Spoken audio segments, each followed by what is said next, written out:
Good morning, friends. Welcome back to Astrology Today and Tarot. My name is Mel Rose. This is the Tarot portion in the second half of my daily astrology vlog, which you can check out on my other channel, Astrology Today with Mel Rose. Over there, you'll find a description of the day's astrology as I've spelled it out here.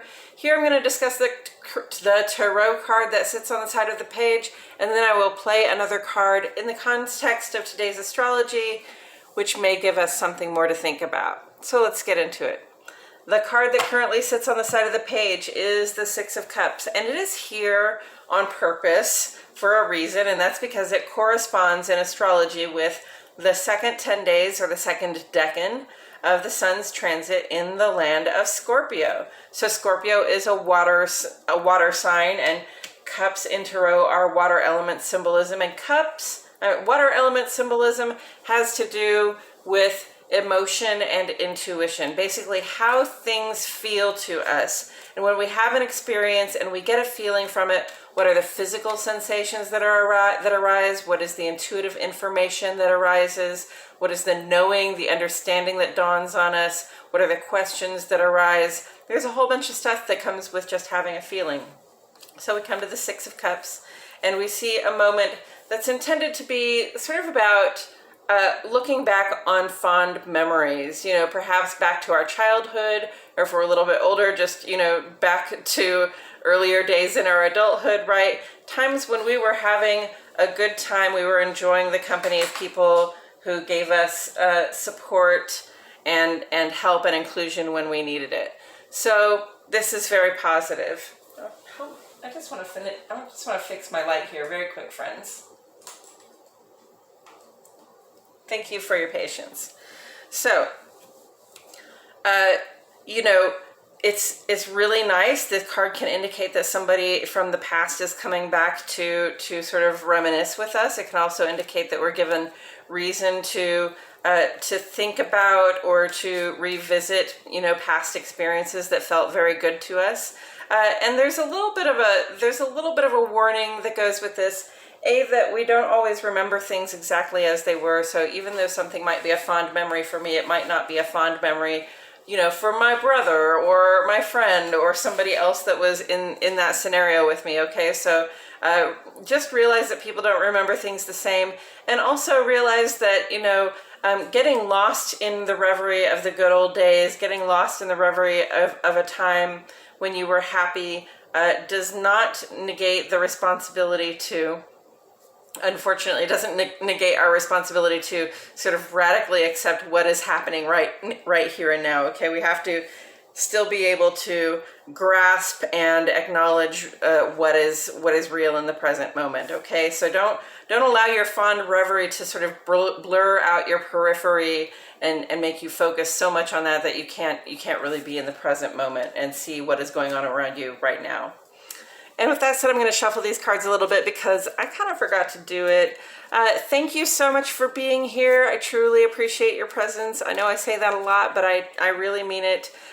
Please, click the like button. If you haven't subscribed yet, please subscribe to the channel. And yes, let's go ahead and turn this over. Oh, we got the Tower. Okay. Another major arcana card, another major message card. Okay. The Tower says, dun, dun, dun, things fall apart. Okay, and I'm laughing, and it's a little bit of a nervous laugh, which comes up for me when I'm doing readings and the Tower comes out, because, it's really sometimes defined as like the least positive card in the tarot, right? Or the card that nobody wants to see, okay? Because it really kind of indicates, that perhaps we built something or helped to build something or participated in something that we thought was strong and we thought that would last a long time, maybe forever. And, then crap occurs, friends, like storms happen, lightning strikes, and buildings fall down. Okay. So, it is the reminder that sometimes, no matter how much you give, no matter how hard you try, no matter how honest and respectful and self-disciplined and hardworking you are, okay, things will still fall apart. We can't count on things to last just because we were good enough to make them last. It's not a matter of being good enough to make them last. It's not a matter of how hard you worked or what materials you used. Sometimes crap occurs, and we've just got to.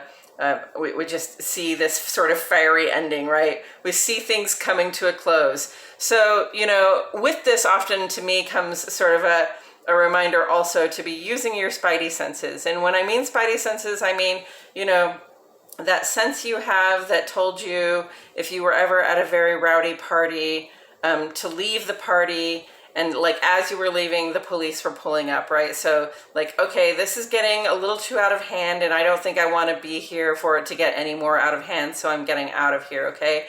When you are in a situation, okay, a tower can be a workplace environment, it can be a home environment, it can be a social or civic environment, it can be something you built on your own, something you built with other people, something that somebody else built but you are participating in, okay? And then when this thing happens, heads are likely to roll. And I mean that allegorically, although, sometimes possibly not metaphorical at all. You see people here sort of, one person has been ejected from the tower and sort of been impaled on the rock very dramatically. And then another person is falling backwards out of the tower, and we really don't know what their destiny is, like whether they're going to survive or not. But the person you want to be in this card is the one that's standing over here watching all of that happen, okay? Which is not to say that you made it happen, but maybe you got that little spine tingling sensation that look, this party is almost over, I better get the heck out of here. And then you can watch that happen from a distance, okay? It's bad enough to have something that has been supporting you fall down. Do your best not to let it, fall down, right on your head, okay? And then the bright side to the tower, because there is a bright side, friends. Things do fall apart, things do come to an end, but that just indicates that you're going to have a chance at a new beginning. You're going to have another fresh start. You're going to get to start over again from scratch. And, perhaps that's not the most reassuring feeling at a time like this. They're like, oh no, I did all that and now I have to start over, right? But it's actually a good thing. It's actually a point of growth that we sort of outgrow things, or things, things, we outlast things that were not really meant to stand forever. And then we get to become something newer and more fully integrated and realized and whole as a result of our experience having been here, okay? So let's go to the chart. Things fall apart, friends. Okay, so I was just talking, at the beginning of the other episode about how Scorpio season does represent this sort of allegorical descent into the underworld. This is that part of year when our days are growing colder. The things that usually bear fruit are sort of withering and giving up the ghost of life. The days are getting longer. The nights are getting longer than the days. And this whole season, Scorpio season, tends to be like an acknowledgement that things end in general, okay?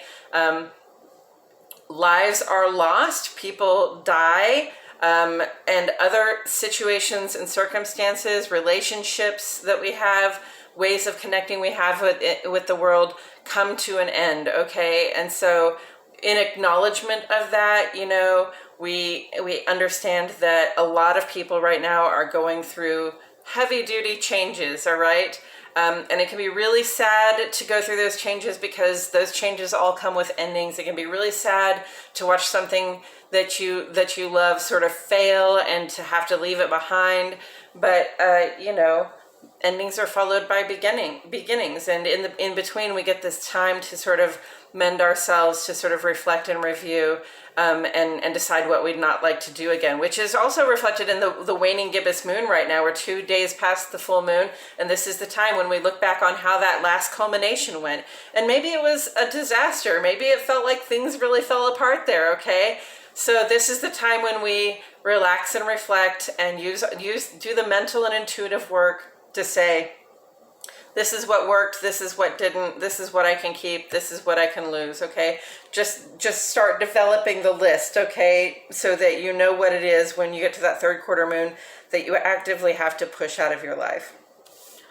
But that's Scorpio season, and it's been Sun, Mercury, and Venus in Scorpio together this whole time. So our personal lives are really going through this transformation from sunnier days into cooler days, from sort of higher energy days into lower energy days, where we sort of absorb what we have done, what we've been through. We absorb what we gained and what we lost, and we sit with it and we mend ourselves, so that when the spring comes, or when the full moon actually even just when the new moon comes, we get to begin again to decide what we'd like to take on and what we'd like to build and what we'd like to create again. So, with all that said, Six of Cups and the Tower. So this, this puts me in mind of perhaps a past experience that we think of fondly in a lot of ways, but that ended in disaster anyway. And I'm sure that we all have, a story or two to tell about that, relationships to look back on, job situations to look back on, adventures that we've gone on, businesses we have undertaken, all sorts of ways that we can go, that we can look back and say, wow, I really had a fun time doing that thing. I really felt supported and included, and I really felt like I was experiencing the kind of growth I needed to experience in that situation. And then all of a sudden, things went really wrong and fell apart, and I was left without the people that were in that situation with me, and I was left without, a place to go back to there. And there's that feeling of like thinking things are going well, and then the bottom just drops out, right? And I want to say, what's coming to me to say is, like, sometimes, friends, when we're looking back on a loss like that, we're thinking in terms of like, what could I say to the people involved to help them understand my actions, or what can I do to try to get back in a situation that was just like that? Or really, what can I do to get the closure? What can I do to get the apology I would like to receive? What can I do to have that ideal sort of interaction with that past experience that would make it feel all better for me, right? And the truth of the matter that I have noticed about life is that we often just don't get that opportunity, okay? We don't get the opportunity to say say the clever, to the point, very right thing was that we wanted to say. We don't necessarily always get a chance to, hear that apology that we would like to hear, or give the apology that we would like to give. Sometimes, and we don't always get a chance to ever sort of return to the space where we were and reconcile in a way that is ideal, that includes everybody involved, okay? So these are things that we have to reconcile for ourselves, just like we have done with all of our memories, with our fond memories, the stuff that we don't, the stuff we don't have answers to, our brain fills in the gaps. And eventually with these big endings, with these things fall apart moments, we're going to fill in those gaps too. We're going to have those conversations with ourselves for our own benefit, for our own sense of closure and being able to let go of those things. Okay. So, give some thought to that. Give some thought to having conversations with yourself about the endings you've experienced. If there's something that's still hanging out there, like, something that you feel is left undone or unsaid, find a way to express it, but understand you're not necessarily going to be able to express it with the person that you thought you were going to, that you felt like you needed to express it with, or, express it to the situation, or, find closure in that situation with the participation of the people who were involved. Okay. It's a little bit like a Nine of Swords. It's like, okay, now I know who my friends are not, and I'm going to move on. Right. But furthermore, it's like something I built and I participated in fell apart. So we have to come to terms also with ourselves for that. Not that we necessarily did anything wrong, but that we have to understand that once again, no matter how hard you work, no matter how worthy you try to be, no matter how strong you are, how much effort you put into something, how much good faith you put into something, how much of your love and energy you put into something, sometimes things just fall apart. Okay. And then the other guidance I'm getting right now is like, it's okay to go ahead and remember that the happy times, you know, the parts that really made you feel happy and loved and included, and you know, those are memories worth preserving, even if you know that there are some gaps that your brain has filled in. Okay. It's all right to remember the good times. Just understand that you might not receive the closure that you're looking for, and so it might be up to you to create that closure for yourself. And I believe that's all I have to say about it today, friends. Thank you so much for being here. I truly treasure your company. My name is Mel Rose, and I'll see you all back here tomorrow for more Astrology Today and Tarot.